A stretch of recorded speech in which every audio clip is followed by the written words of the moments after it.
कि जिस तरह लंका को दहन हनुमान जी ने किया था, राम विरोधी जितनी ताकतें हैं, भारत की जनता जो है जनार्दन बन के हनुमान जी की शक्ति लेकर के उनका दहन करेगी। और आप एक बात और सुन लेना, आपका अगला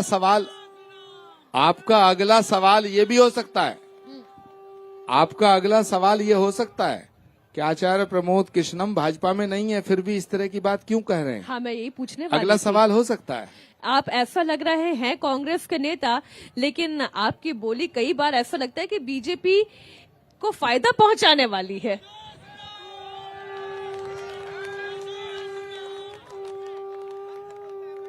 बहुत से वामपंथी पत्रकार, बहुत से वामपंथी हमारे साथी, वो 2-3 दिन से कह रहे हैं आचार्य प्रमोद कृष्णम भाजपा के एजेंट हो गए। मैं आज सरजू के तट से, आपके इस प्लेटफॉर्म से, इंडिया टीवी के नेशनल मंच से अयोध्या और तमाम राम भक्तों को साक्षी रख के एक बात कहना चाहता हूं कि मैं भाजपा का एजेंट नहीं हूं, मैं राम का एजेंट हूं। जब हमने तानाशाही की बात की, मल्लिकार्जुन खड़गे भी कहते हैं कि मोदी सरकार तानाशाही कर रही है। अब यहां तो खुला निमंत्रण है, तानाशाही करने वालों का साथ खुद इंडी अलायंस में कांग्रेस नेता क्यों देते हैं? जो सनातन को साइनाइड कहता है उस पर मौन रहते हैं, जो सनातन को डेंगू मलेरिया कहता है उस पर वो मौन रहते हैं, और फिर जब विवाद बड़ा हो जाता है तो ये कहते हैं कि धर्म तो व्यक्तिगत विषय है। ये कैसा व्यक्तिगत विषय है जहां एक धर्म को गाली देने की छूट किसी को भी है? देखिए, एक पार्टी है डीएमके, जिसने सनातन को कहा ये डेंगू है, मलेरिया है, कोढ़ है। तो डीएमके की फुल फॉर्म देखो, डेंगू, मलेरिया, कोढ़। तो मुझे लगता है उन्होंने अपनी पार्टी की व्याख्या की, सनातन धर्म की व्याख्या नहीं की। कांग्रेस पार्टी में आपको आलोचनाओं का शिकार नहीं होना पड़ता आचार्य जी? सवाल यह है मीनाक्षी जी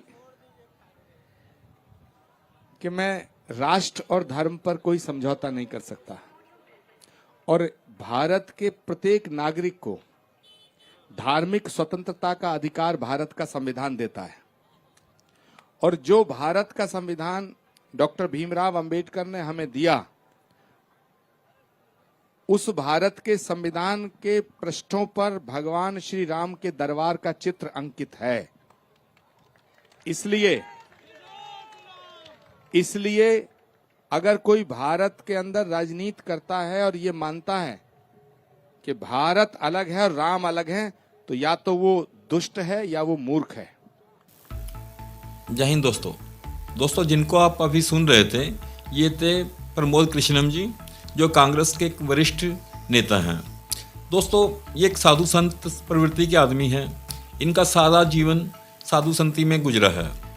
पार्टी द्वारा बहुत सी रुकावटें लगाई गई कि राम जन्मभूमि की तरफ ना जाया जाए, उस पर बयानबाजी ना करें, परंतु एक साधु संत ने सारी उम्र जिस काम के लिए गुजारी है उसको कोई कैसे रोक सकता है? आपने सुना होगा, पार्टी चाहे कोई कुछ भी कहती रहे, लेकिन इनका जो राम के प्रति प्रेम है वो कम नहीं होगा। कांग्रेस जरूर मतलब कि राम विरोधी बातें करती है, अयोध्या मंदिर के खिलाफ जाती है, कोर्ट में एफिडेविट तक दिए, कोर्ट में वकीलों की लंबी फौज खड़ी कर दी सोनिया गांधी ने कि राम मंदिर नहीं बनना चाहिए। इसके लिए उसने बहुत पैसा भी बर्बाद किया, वकीलों की फौज लगाई, लेकिन आखिर में जब फैसला राम मंदिर बनने के हक में आया तो वो फिर भी चैन से नहीं बैठ रहे। उनकी पार्टी के और उनके गठबंधन के नेता तरह तरह की बातें कर रहे हैं, कोई कुछ कहता है, कोई कुछ कहता है, कोई सनातन धर्म के विरुद्ध इतनी अशुभनीय बातें करता है कि जो कि बार बार डिस्कस भी नहीं की जा सकती। परंतु सोनिया गांधी और राहुल गांधी, इनका सनातन के प्रति इतना मोह भंग हो चुका है कि ये इसके विरोध में जाने के लिए सब कुछ कर रहे हैं, तैयार हो रहे हैं। इनको समझ में आ रहा है कि शायद 20% लोगों के साथ ही ये देश का इलेक्शन जीत जाएंगे, जो कि बहुत बड़ी भूल कर रहे हैं। 80% देश के लोगों को नाराज करके ये पार्टी का अपना अस्तित्व भी खत्म हो जाएगा। इस बात की शायद इनको समझ नहीं आ रही। इनके जो एडवाइजर हैं, इनको पता नहीं कैसी एडवाइस दे रहे हैं इस समय कि पार्टी गर्क की तरफ ही बढ़ती जा रही है। प्रमोद कृष्णन जी का दर्द छलक रहा है दोस्तों इस इंटरव्यू में जो देख रहे हैं हम, ये इंडिया टीवी ने इंटरव्यू लिया, सारा क्रेडिट इनको जाता है। इसमें इनका कितना दर्द छलक रहा है। ये अयोध्या पहुँचे हैं, राम मंदिर का उद्घाटन है, प्रभु राम की मूर्ति स्थापना है, प्राण प्रतिष्ठा हो रही है। इसके लिए ये बेचारे इतने लालची हैं और अंदर मन से कितने दुखी हो रहे हैं कि इनकी पार्टी कैसा कर रही है। इसलिए अपनी पार्टी को और अपनी पार्टी के साथ जुड़े गठबंधन नेताओं को बहुत अपनी भाषा में, विरोध भाषा में जिताने का वो कर रहे हैं। कभी उनको बेताल बोलते हैं, कभी उनको राक्षस प्रवृत्ति के बोलते हैं। तो मतलब कि एक आदमी की अंदर से जो मन दुखी हो रहा है वो व्यक्त हो रहा है इस वीडियो के अंदर दोस्तों। तो सुनते हैं ये प्रमोद जी को, वो क्या कह रहे हैं अपने साथी नेताओं को, और राम जन्मभूमि पे जो प्राण प्रतिष्ठा चल रही है उसके बारे में क्या कहा इन्होंने। आचार्य जी, अभी ऐसा लग रहा है कि आचार्य प्रमोद कृष्णम अलग हैं और कांग्रेस पार्टी अलग है। आचार्य जी, हम सनातन की बात कर रहे हैं और सनातन के अवसर को इस वक्त किस तरीके से लोग भूरी भूरी प्रशंसा करते हुए एक उत्सव की तरह मना रहे हैं। एक तरफ कंगना रनौत है जो आती हैं हनुमानगढ़ी में खुद झाड़ू लगा रही हैं, और वहीं दूसरी तरफ कांग्रेस पार्टी है वो चूक रही है। ये चूक बड़ी भूल होगी। देखिए कल क्या होगा ये तो राम जी जाने, लेकिन आज हम इस उत्सव में मैं ये कहना चाहता हूं कि ये जो 22 जनवरी का उत्सव है ये सिर्फ किसी एक धर्म का उत्सव नहीं है, ये हमारे पूरे भारत का उत्सव है। और रामनवमी को जिस तरह मैंने बोला कि भाई भगवान राम का अवतार हुआ था, ये जो 22 जनवरी है राम राज्य के पुनर्स्थापना की तिथि है जी।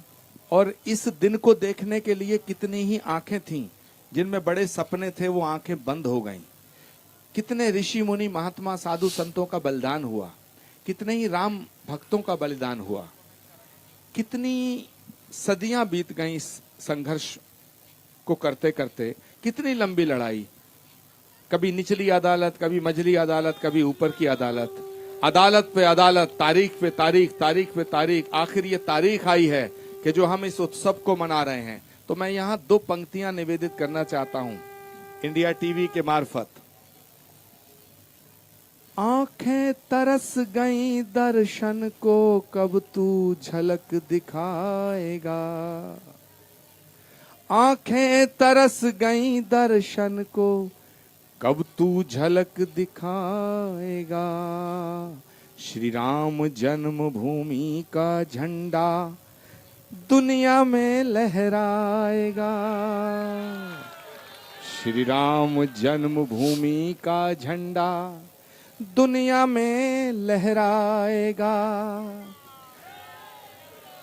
और 2 पंक्ति और निवेदित कर दूं अगर आप अनुमति दे तो। जी जी।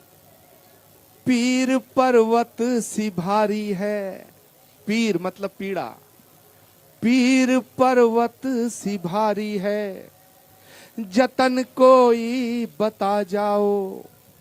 पीर पर्वत सी भारी है, जतन कोई बता जाओ। सांस थमने लगी अब तो चले आओ, चले आओ। सांस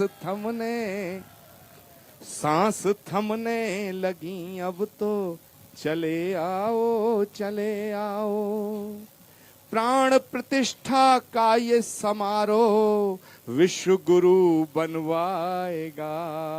राम जन्मभूमि का झंडा दुनिया में लहराएगा। राम जन्मभूमि का झंडा दुनिया में लहराएगा। जय जय श्री राम। दोस्तों उम्मीद है ये वीडियो आपको पसंद आई होगी। प्लीज़ मेरे चैनल को लाइक और सब्सक्राइब जरूर कीजिएगा। आप अपना ख्याल रखिएगा। मिलते हैं एक नई वीडियो में, तब तक नमस्कार।